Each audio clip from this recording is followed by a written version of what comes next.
Ever gone to the pantry, like totally expecting to find that one ingredient you need, and bam, it's gone. Minor annoyance, right? Now, picture that feeling, but swap out the missing spice for your entire food supply. That's the reality we're diving into today, the Great Famine in Ireland. We're opening up Chapter 13 notes, the Great Famine.pdf. And we're going deep in not just the what, but the who and the why. How this one event echo through history for generations. So to really wrap our heads around this, let's rewind back to 19th century Ireland. Imagine this rigid social structure at the tippy top. Landlords living large, huge estates, rolling green fields, the whole picture. But here's the kicker. Many of these landlords, they weren't even in Ireland. They were living it up in England, absentee landlords. Ah, the absentee landlords. That's a recipe for trouble right there. Right. They relied on agents to collect rent from the people actually working the land. And let's just say those agents, not exactly known for being, shall we say, lenient. Okay, so who are these folks paying rent to these distant landlords? One step down, you've got your tenant farmers, families renting plots of land, growing food. Their livelihood depended on it. Their bread and butter, you ask. You guessed it, potatoes. And I'm not talking a side dish here. This was it. Hearty meals day after day, keeping families going. But hold on, it gets even dicier. At the very bottom of this social pyramid, laborers or cottiers. Living on the edge, these folks were. No kidding. Renting tiny plots. Conacher, they called it. Often the land wasn't even that good. Totally at the mercy of the weather, their landlords. And what were they depending on for survival? You know what, potatoes. They even developed this method, lazy beds they called them, building up these ridges of soil. Desperately trying to coax a harvest out of whatever scraps of land they could get. It makes you realize just how vital the potato was to their very existence. And that's where things get really interesting, you see, because this whole system, this way of life, it was already on shaky ground before disaster hit.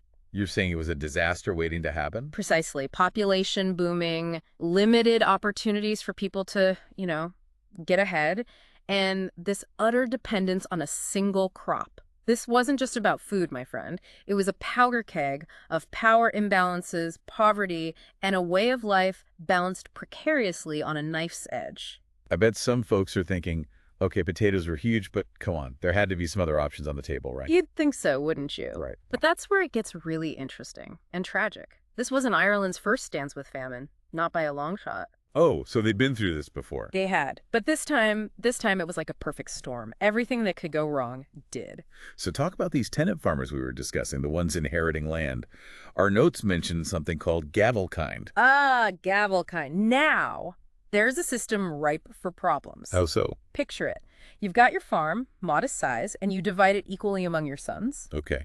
Sounds fair so far. Sure. Then they turn around and do the same with their sons, and so on and so on. You see where this is going. Smaller and smaller pieces of land. Exactly. You end up with these tiny fragmented plots that could barely support a family. I mean, we're talking minuscule. No kidding. Our source actually mentions a guy who inherited, get this, 23 half-acre plots. 23.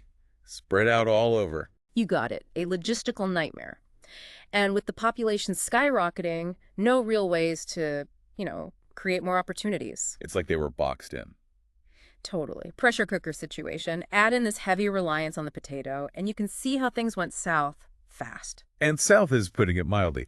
So the potato itself, why were they so dependent on it anyway? Potatoes, my friend, were a lifesaver in Ireland. Seriously, they were packed with nutrients, easy to grow, even in lousy soil. The perfect crop almost. Almost. They meant the difference between, life and death for a huge chunk of the population. So when the blight hit...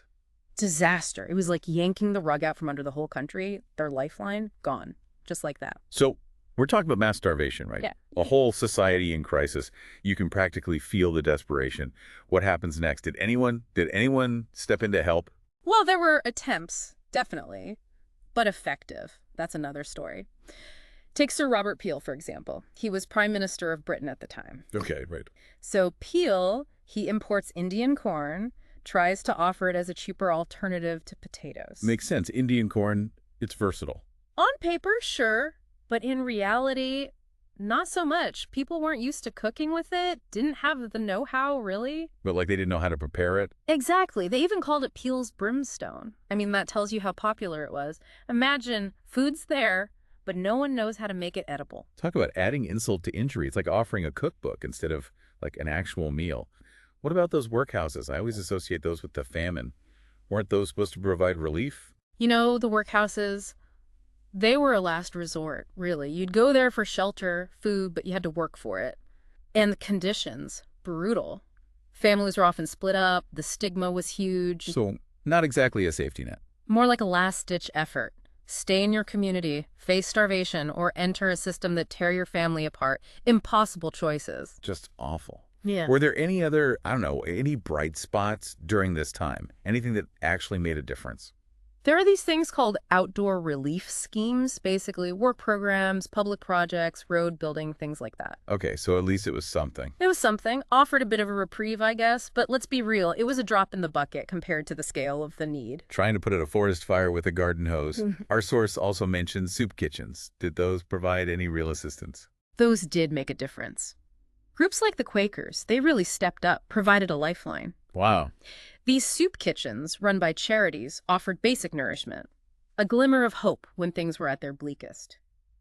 You know, it's hard to grasp the sheer scale of suffering during the Great Famine. This wasn't just a few bad harvests. Right, this was off the charts. Totally.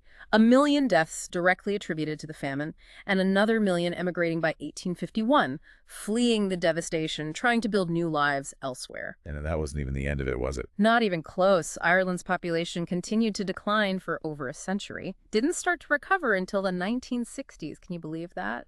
Talk about a long shadow. That's wild. Yeah. Our source even talks about how this trauma, this collective hardship, it actually reshaped Irish society. From the way land was inherited to the decline of the Irish language, like Right. a reset button. Absolutely. The famine, it's like it became ingrained in their cultural memory, their identity. This deep-seated fear of going through that kind of hardship again. People became more conservative, less willing to risk what little they had. Understandable, I guess. Right. Imagine the scars, the trauma, it impact every decision you made. And there was this surge in religious devotion, more and more people turning to the priesthood, finding comfort in faith. Trying to find some meaning in all of the suffering. Exactly. So what we're left with is this incredibly complex history, social structures, political decisions, and then this human cost of relying so heavily on a single crop. It makes you think twice about what's in your pantry, doesn't it? For sure. And it reminds us that history isn't just dates and names in a textbook. It's the stories of real people, their struggles, their resilience. Thanks for taking this deep dive with us today. It's been eye-opening, to say the least.